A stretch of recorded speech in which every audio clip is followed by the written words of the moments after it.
let's talk about kosher, kashrut. One of the criteria of Judaism, one of the precepts of Judaism, is an observance of the dietary laws. Liberal Jews look at the dietary laws as well as all other ritual commandments as optional. However, it's important to understand what they are.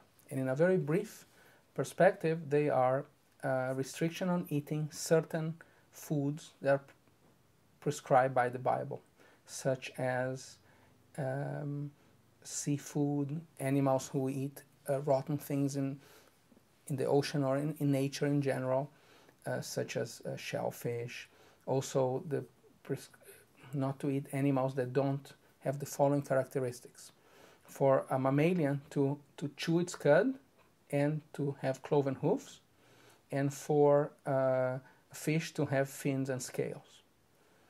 There are other criteria, but those are also the prohibition of mixing milk and meat together based on a biblical prescription of not cooking a kid in its mother's milk. I happen to have here something I bought in Poland a couple of years ago in an antiquarium. This is a shoichet's knife. It's a slaughterer's knife. What I find interesting is that it's in fairly good shape. The slaughterer's knife needs to be perfect blade with no nicks. If it's nicked, it can never be used again, because it should allow to slaughter the animal with one motion. And to demonstrate that, I'm not gonna.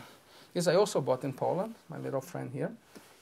This is made for a chicken, because it's a small knife. For a goat or a cow would be a much larger knife.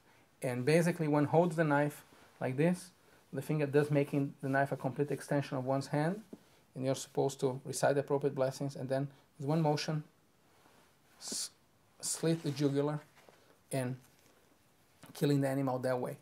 Then there's still criteria that need to be used to define if the meat is kosher even after the slaughtering was done in the proper way, such as examining the internal organs, the lungs, etc. That's very complicated.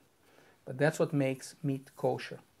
Interestingly enough, Muslims have a concept of having meat to be halal.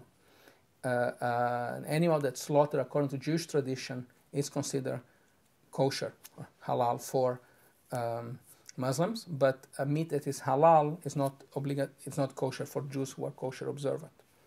The only other interesting thing I want to point out is that the word kasher appears in the Bible in a totally different context. It only appears in the context in the book of Esther, and it's in the context of being appropriate. What kosher means is fit, appropriate, and it appears there in the context of the king being told, if that seems fit to the king, im hadavar kasher lamelech.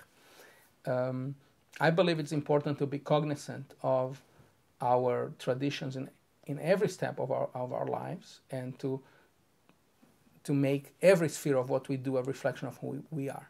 So observing kashrut or not is certainly a personal decision, but we should be always cognizant that the effect that we have on nature, that nature has on us, and certainly to be grateful for God who provides us sustenance.